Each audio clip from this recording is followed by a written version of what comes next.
Faman rakiba an sunnati falaysa minni. Nikah itu sunnahku. Siapa yang tidak mengikuti sunnahku, dia tidak termasuk dari kaum.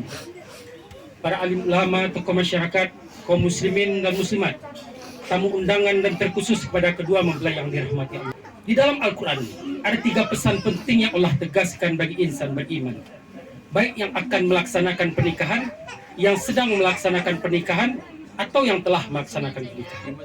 Pesan pertama disebutkan secara tegas dalam Quran Surah Ar-Rum, surat ke-30 ayat ke-21. Wa min ayatihi an khalaqalakum min anfusikum azwaja. Bukti tanda kekuasaannya, Allah ciptakan pasangan dari jenis kalian sendiri. Nanda kami yang lagi berbahagia. Di dalam Al-Quran mengingatkan kita harus mampu dekat dengan Allah. Karena seluruh firman dalam Al-Quran yang disebut dengan ayat. Al-Baqarah 286 ayat, Ali Imran 200 ayat, dan seterusnya disebut dengan ayat. Karena setiap kita berinteraksi dengan Quran, membaca, memahami, bahkan sekedar mendengarnya, terbentuklah ikatan kita dengan Allah SWT. Quran surat ke-8 surah Al-Anfal ayat keduanya.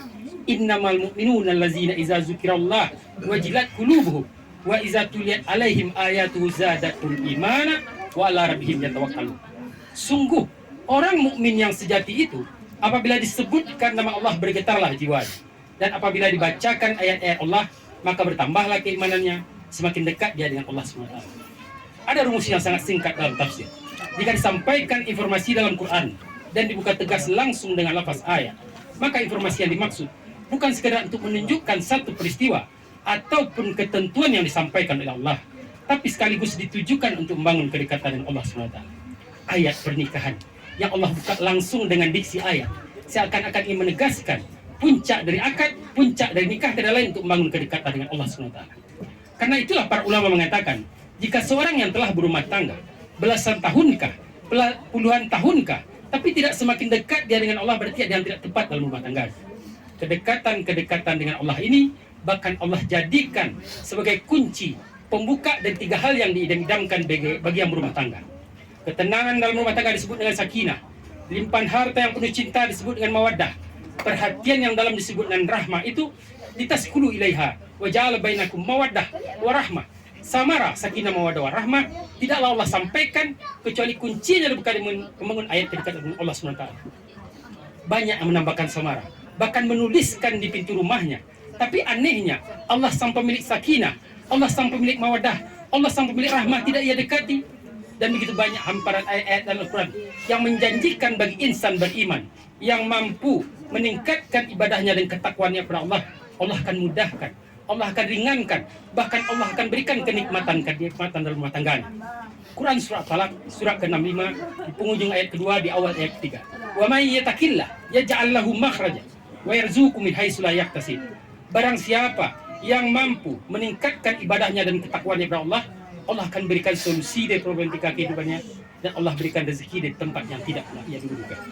Quran surat kedua Al-Baqarah di penghujung ayat 189-nya. Wattaqullah la'allakum tuflihun. Tingkatkanlah takwamu, kata Allah. Aku jamin kalian akan bahagia hidupnya. Jaka dan Dewi, jika kelak telah selesai akad ini, maka jangan cukupkan persiapan kalian menjelang akad. Pasca itu, dekatilah Allah. Bangunlah tengah malam untuk tahajud. Dekati diri dengan Quran. Karena tidak ada satu kenikmatan dalam rumah tangga apabila seorang suami menjadi imam, istri menjadi makmum. Suami mengangkat tangan dan berdoa, istri mengaminkan, mencium tangannya, maka sejak saat itulah berkah rahmat karunia Allah datang untuk rumah tangga kalian. Itu banyak gelar yang didapatkan, tapi sangat jarang masalah kecil dalam rumah tangga tidak bisa terselesaikan. Dan begitu banyak masalah besar terselesaikan hanya dengan hamparan sajadah. Maka tingkatkanlah ketakwaan kita. Al-Quran tegas mengatakan akan dilimpahkan samara yang diidam-idamkan. Yang kedua secara cepat, Quran surah An-Nisa surat keempat di ayat 19-nya. Allah saking tegasnya meminta untuk seluruh insan beriman untuk mempertaruhkan keimanannya dan mengimplementasikan ayat ini. Ya ayyuhallazina amanu, wahai orang-orang yang beriman tanpa terkecuali. Ayat ini ditujukan bagi seluruh yang berumah tangga, bahwa manusia diciptakan tidak ada yang sempurna. Manusia tempat salah dan lupa. Makanya di Al-Baqarah 286 jelas mengatakan, Rabbana la tu'akhidna in nasina aw ata'na. Ya Allah, jangan engkau hukum kami apabila dalam kehidupan kami pernah lupa dan dengan lupa itu kami berbuat salah.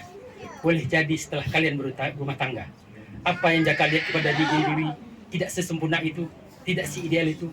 Itu juga sebaliknya. apa yang dilihat pada abangnya. Mungkin banyak harapan terkungkung, pesan Al-Quran sederhana. Apabila menyaksikan sesuatu yang tidak menyenangkan dalam rumah tangga, maka bersabarlah. Boleh jadi di balik itu semua, ada hikmah besar yang Allah sediakan untuk rumah tangga kalian berdua. Nabi itu ahli surga. Turun Al-Kausar menjamin surganya bahkan sebelum beliau wafat. Pernah terjadi dalam rumah tangganya, ketika Nabi sedang berpuasa. Lalu Sayyidah Aisyah menyediakan makanan yang mau dimakan Nabi. Baru tersadar ketika Nabi datang. Nabi tidak memarahinya, Nabi tidak membentaknya, Nabi tidak makinya. Nabi datang dengan lembut membisikkan ke kupingnya, sayang, tahukah engkau, hari ini aku berbuka, mari kita makan bersama. Di sisi lain juga terjadi dalam rumah tangganya, ketika Nabi sedang tidak berpuasa, lalu Sayyidah Aisyah ingin menyediakan makanan, tapi tak ada satupun masakan yang di dapur, tidak ada yang bisa dimasak. Lalu Sayyidah Aisyah menangis mohon ampun kepada Allah, takut tak mampu melayani Nabi. Apa yang terjadi? Nabi datang dengan lembut membisikkan ke kupingnya, sayang, tahukah engkau, hari ini aku berpuasa, hari ini aku berpuasa. Maka dekatkanlah diri kepada Allah Subhanahu wa taala. Yang ketiga, yang terakhir di surah Isra, surah ke-17 ayat ke-23. Wa qad rabbuka alla ta'budu illa iyya wa bil walidaini ihsana. Tuhanmu telah menetapkan yang tak bisa diganggu-gugat bahwa seluruh insan harus menyembah Allah dengan sempurna, hanya pada Allah saja, dan puncakkanlah baktimu kepada kedua orang tua. Nanda kami yang dirahmati Allah, nikah secara fikih bukan sekedar untuk diperkenankan untuk melakukan hubungan suami istri secara sah. Nikah juga bisa menjauhkan sesuatu yang dekat dan mendekatkan sesuatu yang jauh. Buktinya Nanda sekarang, dulunya jauh sekarang sudah dekat, bahkan saking dekatnya bisa menyentuh ayahanda dan ibunda mertua. Tapi hati-hati pula, nikah bisa menjauhkan sesuatu yang dekat, walaupun kalian telah berumah tangga. Kalian akan berpisah dengan kedua orang tua kalian, kalian akan meninggalkan kedua orang tua kalian. Sayangi mereka. Mereka yang mengandung kalian 9 bulan 10 hari dirawat baik-baik, disayang, disekolahkan. Bahkan pesta ini siapa yang sediakan kalau bukan kedua orang tua kalian? Berbulan-bulan disediakan. Pernah peluh keringat, energi, pikiran, harta. Tapi mereka tidak minta kembalikan itu semua. Yang mereka butuhkan hanya senyuman, sapaan, bakti, doa. Hanya itu yang mereka butuhkan. Nanda kami, ini hanya formalitas. Setelah ini, temuilah kedua orang tua kalian. Minta doanya, minta restunya, minta ridhonya. Karena ridho Allah firudain wa suktullah fi suktu walidain. Ridhonya Allah terdapat pada ridhonya kedua orang tua kalian. Begitupun murkanya pun sama. Jangan sampai orang tua murka kepada kita. Hebatkah kita? Tinggikah pangkat jabatan kita? Banyakkah orang menghormat kita? Kita tetap merendah di depan kedua orang tua kita. Ini adalah penjelasan di surah Al-Kahf surah ke-46 ayat ke-15-nya. Apabila kalian sukses nanti, jangan lupakan kedua orang tua kalian, bahkan hanya sekedar mengirimkan doa. Rabbi auzi'ni an askura ni'mataka allati an'amta alayya wa ala walidayya wa an a'mala shalihan tardalah. Nanda kami, hanya ini pesan singkat yang bisa kami sampaikan. Semoga akadnya dilancarkan, semoga menjadi keluarga yang sakinah, mawadah, warahmah. Barakallahu li wa lakum fil Qur'anil azim wa nafa'ni wa iyyakum bima fihi minal ayati wa dzikril hakim wa taqabbal minni wa minkum tilawatahu innahu wasami'ul alim. Wala dzikrullahi akbar. Wallahu ya'lamu ma tasma'un. Assalamualaikum warahmatullahi wabarakatuh. Waalaikumsalam warahmatullahi wabarakatuh.